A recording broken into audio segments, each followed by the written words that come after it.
আজকের গল্পটা একটু পুরনো কিন্তু অনেক গুরুত্বপূর্ণ, তাই জন্য পুরো ভিডিওটা কিন্তু দেখো, তোমাদের অনেক কিছু ইনফরমেশন পাবে। আমরা এবার যখন গোয়া গেছিলাম, মানে ক্রিসমাস টাইমে 2025-এর, তখন আমাদের সাথে একটা বড় ফ্রড কেস হয়েছিল, তাই ভাবলাম তোমাদেরকে সেটা অ্যাওয়্যার করে রাখি। আমরা কিন্তু যখন গেছিলাম, আমরা কারবারে বেশ কয়েকদিন স্টে বুক করেছিলাম মেক মাই ট্রিপ থেকে।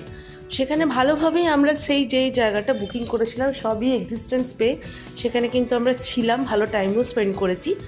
তারপরে কিন্তু আমাদের 23rd সেখান থেকে চেক আউট করে গোয়া যাওয়ার প্ল্যানে ছিল। আর সেই বুকিংটাও অর্ক কিন্তু গত 1 মাস আগে উইথ পেমেন্ট করে রেখেছিল agoda.com ওয়েবসাইট থেকে। আগোডা থেকে যে প্রপার্টিটা আমাদেরকে দেখায় সেটা ছিল বাগা বিচের কাছে, বাট আনফর্চুনেটলি আমরা বাগা বিচের কাছে গিয়ে পর সেই প্রপার্টি কিন্তু পাই না। গত 3 থেকে 4 ঘন্টা আমরা রাউন্ড ঘুরেছি গুগল ম্যাপ চেক করে, কন্টিনিউ ফোন নাম্বারে ট্রাই করে গেছি, বাট নো হেল্প। ফাইনালি আমরা আগোডাতে কল করি সারা দিনের টায়ার্ডনেস নিয়ে পর।